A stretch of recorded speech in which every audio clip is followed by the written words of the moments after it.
ya digo, la ministra de Fomento, Madalena Álvarez, con Martín Iglesias, pues hicieron la escenificación de este corredor cantábrico mediterráneo. Esta escenificación se empezó a trabajar en lo que era el plan funcional del corredor cantábrico mediterráneo, y a partir de ahí se hizo una presentación que, como muy bien has dicho, fue en Zaragoza, además en presencia de los responsables políticos de todas las comunidades autónomas que atravesaba el corredor. Hicieron una presentación que yo quiero aquí reproducir, porque nosotros intentamos todo lo que decimos tenerlo documentado, no nos inventamos nada, son cosas del Ministerio de Fomento y cosas que se han publicado en el Boletín Oficial del Estado.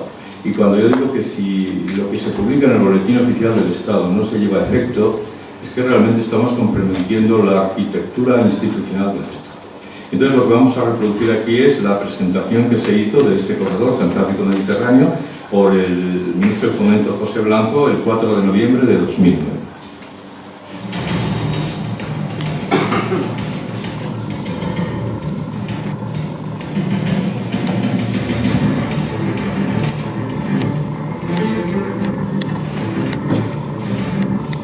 El corredor ferroviario cantábrico-mediterráneo es una de las principales apuestas del Plan Estratégico de Infraestructuras y Transporte, PEI, para configurar un eje transversal de primer nivel que acerque el norte y el este de España sin necesidad de pasar por Madrid. En la actualidad, el transporte ferroviario en este corredor no es competitivo. La infraestructura está formada por diferentes tramos de características muy heterogéneas que suman más de 750 kilómetros de longitud. Muchos de ellos están obsoletos y no tienen las características adecuadas para el tráfico de mercancías, lo que limita notablemente su potencial de desarrollo. El Ministerio de Fomento ha planificado un corredor ferroviario de altas prestaciones y tráfico mixto, que permitirá incrementar las velocidades de recorrido, conseguir tiempos de viaje competitivos y albergar el tráfico de mercancías. El objetivo final es ganarle terreno a otros modos de transporte más contaminantes y favorecer un sistema de transporte más sostenible y eficiente. La línea conectará la Comunidad Autónoma Valenciana con Aragón, La Rioja y Navarra, Castilla y León, el País Vasco y Cantabria.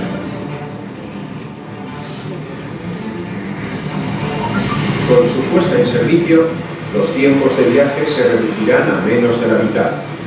Así, el trayecto Valencia-Bilbao pasará de más de 9 horas a menos de 4. El tramo Valencia-Teruel-Zaragoza tendrá un tiempo de recorrido de menos de 2 horas. Desde Zaragoza, el itinerario que discurre por Logroño, Miranda de Ebro, Vitoria y llega hasta Bilbao también se recorrerá en menos de 2 horas. Y el itinerario por Pamplona hasta San Sebastián en algo más de hora y media. La relación Bilbao-Santander, que en la actualidad solo se presta por la infraestructura de vía estrecha de Feve, con un tiempo de recorrido de casi 3 horas, se verá reducida a menos de 1 hora, además de incorporarse a la red de Adif de altas prestaciones. La futura infraestructura ferroviaria será también válida para el tráfico de mercancías, superando las restricciones de la línea actual, y conectará las comunidades autónomas del corredor con 6 puertos de relevancia internacional: Valencia, Sagunto, Castellón, Bilbao, Pasajes y Santander. El futuro corredor ferroviario cantábrico-mediterráneo supone una apuesta por una infraestructura moderna, como alternativa a otros medios de transporte más contaminantes y energéticamente menos eficientes. Una oferta atractiva para el usuario, que incrementará de manera notable el tráfico por ferrocarril en el corredor, potenciando el tráfico de mercancías y reduciendo considerablemente los tiempos de viaje.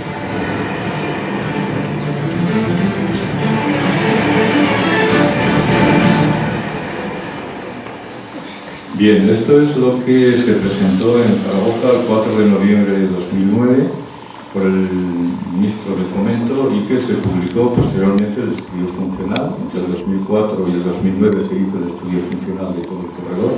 Eso se publicó en el BOE. Y nosotros, desde luego, esto es lo que reivindicamos. Nada que nos inventemos nosotros, algo que está publicado y que se nos ha prometido.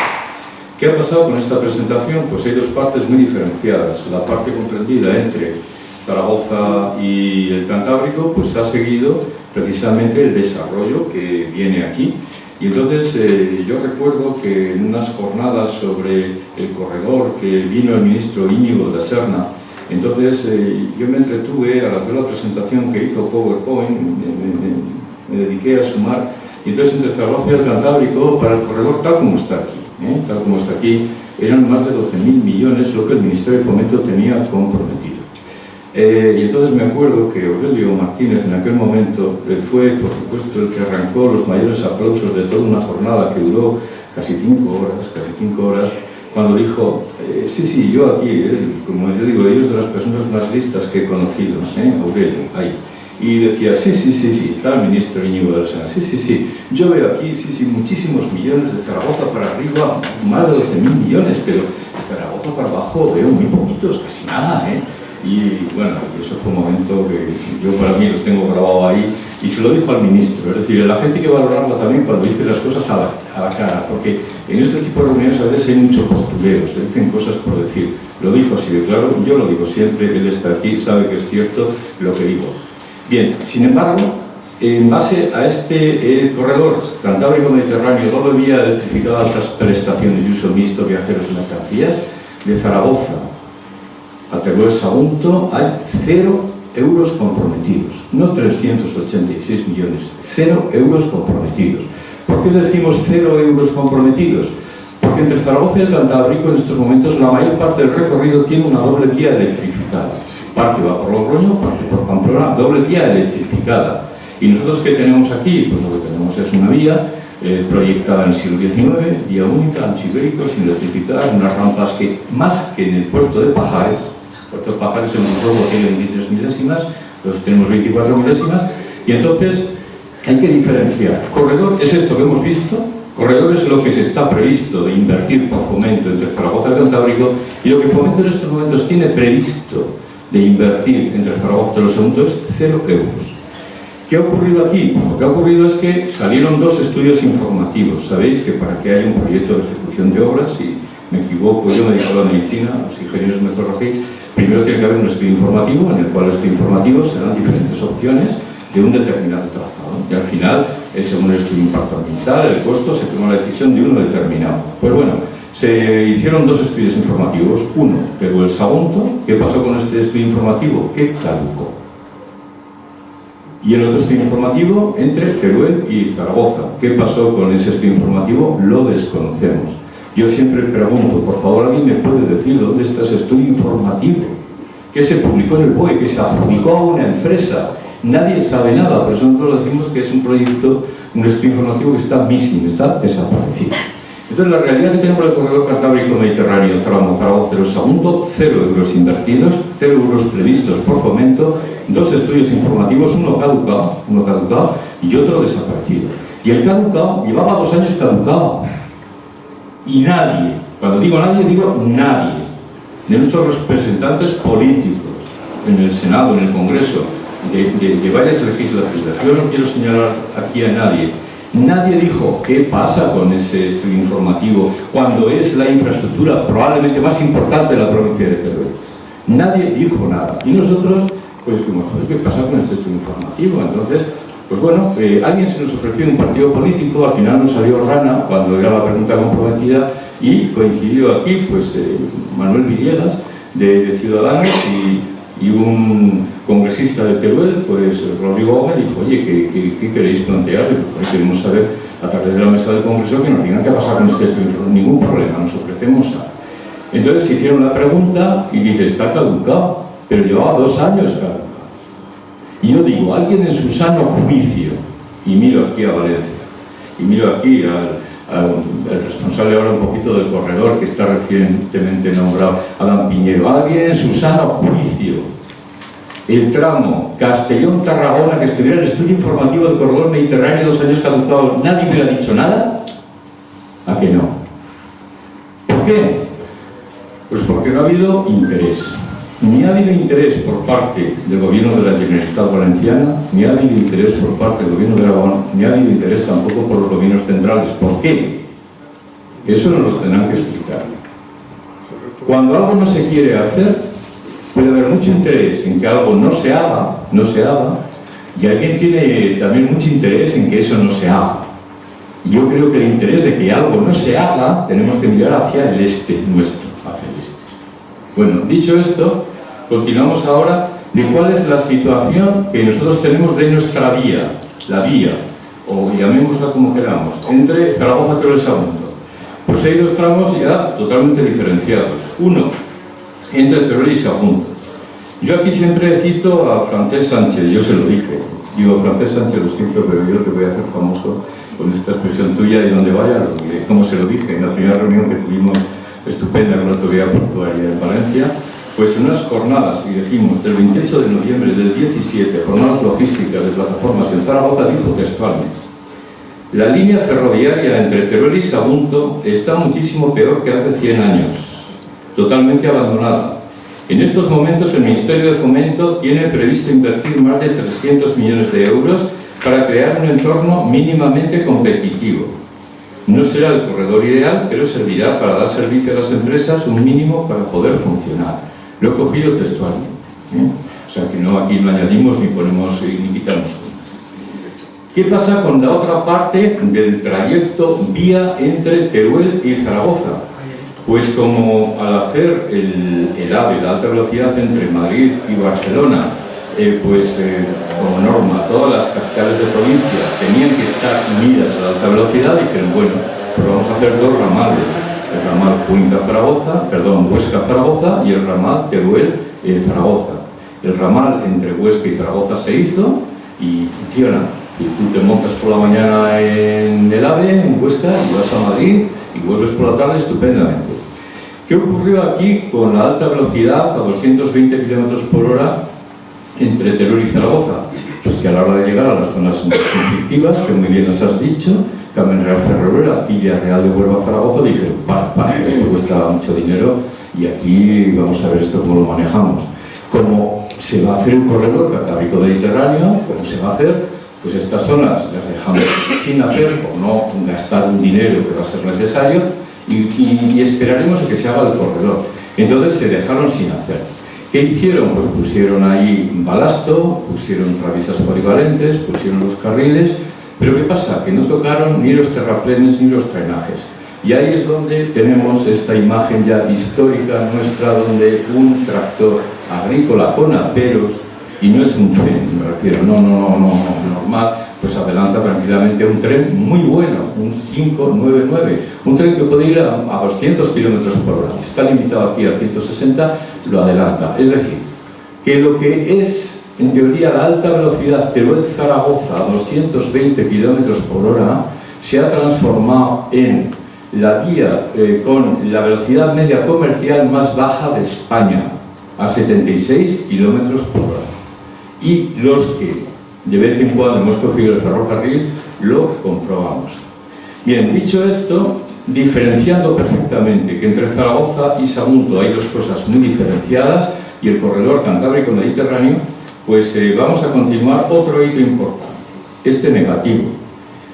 En junio de 2018, casualmente, es que todos son casualidades, el tramo entre Zaragoza y Sagunto se saca del mecanismo Conectar Europa, se saca. Y entonces, ¿qué pasa? Pues que aquí la voz de alarma, ¿quién la dio fundamentalmente? Pues un compañero nuestro que está ahí sentado, Tomás Guitarte, pero sobre todo los empresarios valencianos y este señor que está aquí, Aurelio Martínez, puso el grito en el cielo de cómo era que se había sacado de Europa, y no entró ni quién ni por qué, no entró en esas cosas, se nos sacó de Europa. Si se nos saca de Europa y da posibilidad de financiación hasta un 50%, ¿qué pasa? Que estamos muertos. Entonces, ¿qué ocurrió? Pues ahí ocurrió una cosa que creo muy buena. Primero, movimientos ciudadanos Como se ha dicho muy bien aquí, en Teruel hemos conseguido estar todos a una. Todo el movimiento ciudadano, con agentes económicos, agentes sociales y partidos políticos. Porque allí el día 7 de octubre en Valencia todo el mundo hizo declaraciones. Cuando digo todo el mundo, digo todo el mundo defendiendo el corredor cantábrico mediterráneo, doble vía, altas prestaciones y uso mixto. Entonces se levantó la voz de alarma y la cosa se removió mucho. ¿Qué pasó ahí? El gobierno de la Generalitat Valenciana se pone las pilas, el gobierno de Aragón se pone las pilas, el gobierno central se pone las pilas y todos juntos van a Bruselas para intentar que se vuelva a introducir una enmienda para que vuelva otra vez esta parte del corredor a estar incluida ahí. Y afortunadamente este es un hito importante. El pasado 17 de abril, en el pleno del Europarlamento, votación absoluta de todos los miembros, se volvió a introducir esta parte del corredor en el mecanismo Conectar Europa. ¿Qué significa? Pues que ahora sí que tenemos posibilidad de esa financiación hasta el 50%. Se nos ha introducido como un ramal del corredor mediterráneo. Es bueno, pero a veces malo. Diré el porqué. ¿Qué pasa? La propia Inés Ayala, una eurodiputada que ha peleado mucho por conseguir que se introdujera esta enmienda, dijo, ojo, cuidado, el que estemos ahora dentro de la posibilidad que Europa nos pueda financiar significa que el día 1 de enero del 2021 tenemos que tener un proyecto importante que plantear Europa, porque Europa sí que tiene que aprobar ahora los presupuestos para el mecanismo Conectar Europa. Pero Europa no solo a España, van todos los países de la Unión Europea. Pero de España van a ir, ¿el qué? Van a ir proyectos del corredor atlántico, proyectos del corredor mediterráneo, y dentro de ellos puede estar el nuestro. Pero para que haya proyectos, ¿qué tiene que haber? Estudios informativos aprobados. Y uno lo tenemos caducado y otro lo tenemos desaparecido. Si no hay estudios informativos, no puede haber proyectos. Si no hay proyectos, no hay posibilidad de ejecución de obra. Por lo tanto, no hay posibilidad de financiación. Conclusión. O nos ponemos las pilas, lo decía Inés Ayala, y nosotros lo corroboramos también, yo creo que todo el mundo. O nos ponemos las pilas de verdad en retomar de entrada al menos, el que sabemos que existe, el otro le seguimos el rastro. Estad tranquilos que seguimos el rastro por todos los medios posibles. Incluso a lo mejor ponemos un anuncio en la prensa, decir, desaparecido estudio informativo, adjudicado en el BOE, por favor, se cogerá y se premiará que lo encuentre, un joven de Teruel, no sé, hay algo a la mujer. No, ideas no nos faltan, afortunadamente. Entonces ahora, ¿qué tenemos? Si esos estudios informativos no suponen dinero, de hecho el gobierno está en funciones, pero dinero sale por ahí, ¿verdad que sale dinero que esté en funciones? Incluso en el ferrocarril. No, yo no me gusta decir lo que no nos corresponde a nosotros. Luego retomar unos estudios informativos no supone dinero, porque nos han retomado desde el 17 de abril, que ya se sabía que esto está ahí. Entonces, condición sine qua non, retomar estudios informativos que sigan su trámite administrativo, que tienen ahora que seguir su trámite administrativo. Hace poco me comentaba una responsable también del puerto de Valencia, y dijo, es que nosotros llevamos con la entrada del puerto de Sagunto con el ferrocarril desde tan año, tenemos el dinero, tenemos todo y no lo hemos conseguido. Vale, retomar, digamos, la tramitación administrativa para que una vez que estén ya los estudios informativos aprobados, y de hecho el de Teruel Valencia además estaba dado el visto bueno de impacto ambiental de ambas comunidades. Habían elegido, de las 4 opciones, habían elegido ya una de ellas. Pues a lo mejor es iniciar ese trámite y al menos el 1 de enero del 21 tengamos, digamos, ese estudio informativo ya, que pueda hacerse ya una licitación de un proyecto de ejecución y podamos tener opción. Porque desde luego, el que estemos en 1 de enero del 21, si no es un proyecto interesante, a lo mejor nos quedamos sin financiación. Si es un proyecto mediocre, bueno, de 50 te doy un 10% y me vas que corres, ¿no? Y estamos hablando de mucho dinero y los recursos son limitados.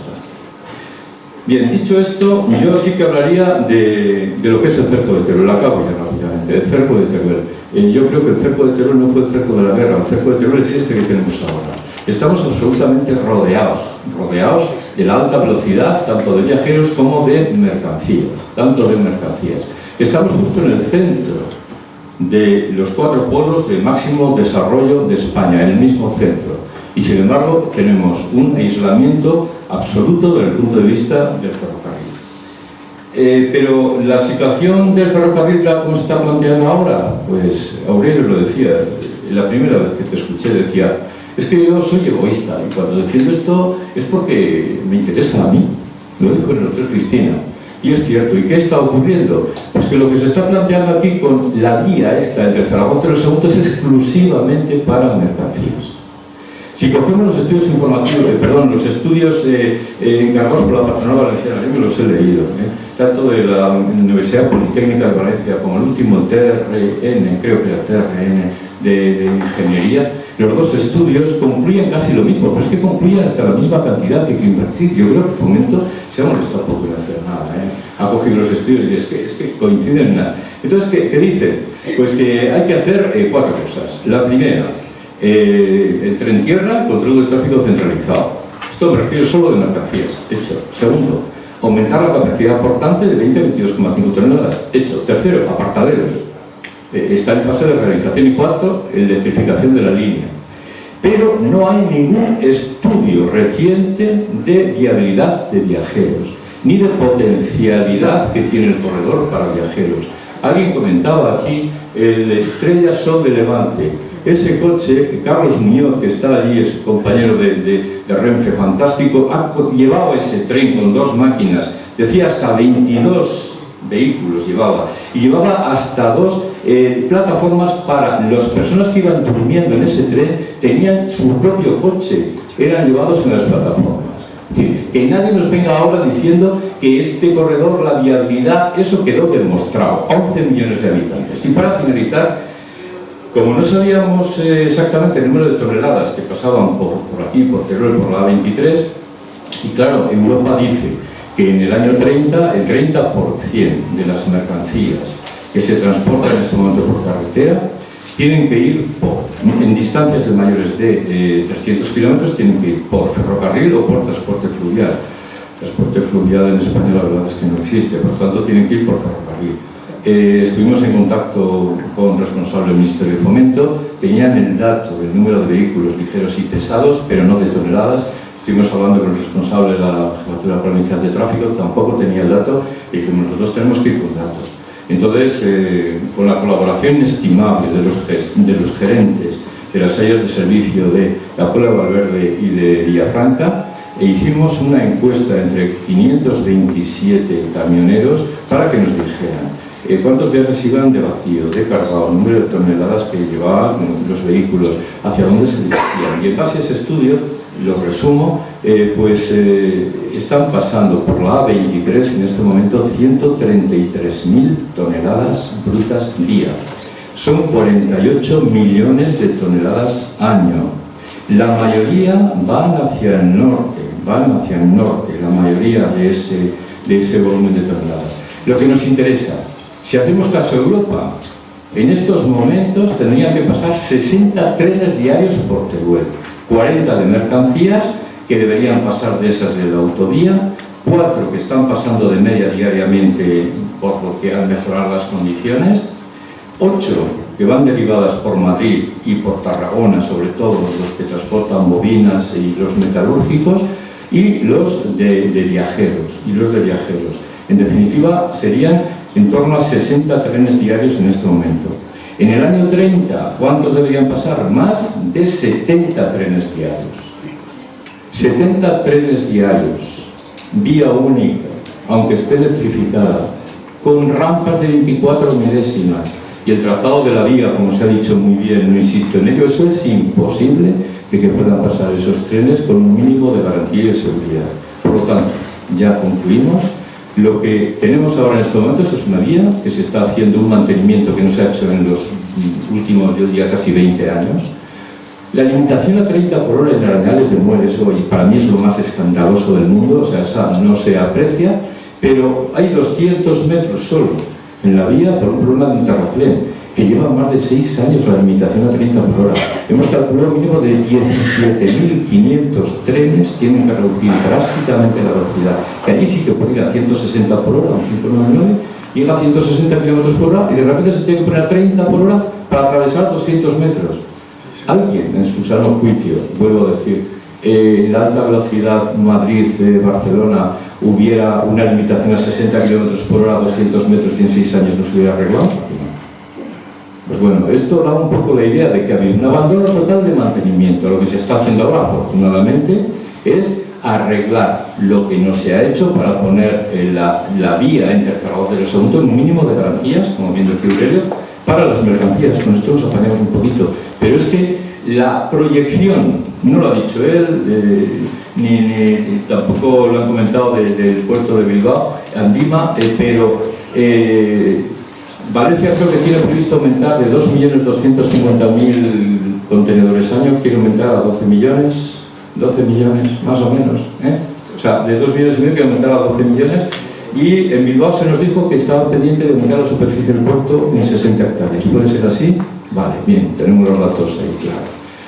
¿Os imagináis con ese volumen de ampliación? Y una cosa que a mí se me ha quedado grabada es que un puerto tiene la capacidad que la tiene la conectividad. Si un puerto no tiene muy buena conectividad, es nada, no sirve para nada. Pueden llegar muchos barcos. La conectividad es lo que da vidilla, lo que hace meter y sacar mercancías rápidamente. Y muy bien han dicho ellos, ¿qué es lo que da la conectividad del ferrocarril? Por lo tanto, yo creo que no hay que hacer ni estudios más, ni decir si esto es una vía. Es que a veces se dice, no, primero vamos a ver que empiecen a pasar trenes mercantes y que veamos que sea necesario, que más haremos la doble vía. No. Si esperamos a que pasen trenes mercantes, entre que se acabe esto, la electrificación, esa es otra. Esta vía no se ha podido electrificar porque no había potencia suficiente, eléctrica. Cuando Teruel producía más de 1.400 megavatios de potencia, una brutalidad. Entonces no se pudo electrificar. ¿Qué pasa? Pues que ahora lo que tenemos es que, digamos, esta vía única da de sí lo que da de sí, o sea, no da absolutamente nada más. Por lo tanto, yo una conclusión que sacaría es que nos dejemos ya de decir, es que en el momento que pete la vía, entonces digamos, pues hacía falta la doble vía. Pero desde que una infraestructura ferroviaria se considera que es necesaria hasta que se hace, yo comentaba 10 años para empezar a hablar, 10 años. Ahí estamos todos liquidados. Algo que hay que hacer ya, preparar ya, los estudios informativos, proyectos de ejecución, no queremos decir que se hagan de hoy para mañana, pero eso tiene que hacer ya inmediatamente. Y mientras tanto, muy bien, lo que estaba en la UCI, y eso algo sé porque he estado 25 años trabajando en la UCI, pues de alguna manera que sea una realidad que fenomenal, lo tenemos ahí, la vialidad la tenemos, Teruel está en medio, adelante, y lo que cambia la provincia de Teruel, y estamos convencidos, es el ferrocarril en este momento. La España vaciada, que Teruel desgraciadamente es el máximo exponente, sin infraestructuras no vamos a ningún lado. Y hay una tesis doctoral que se premió aquí en Aragón que lo demuestra, donde hay desarrollo y infraestructuras. Y Europa dice, con esto acabo, Europa dice, el desarrollo va ligado al comercio, el comercio necesita transporte. Aquellas regiones que no estén preparadas con un transporte adecuado se vienen afuera.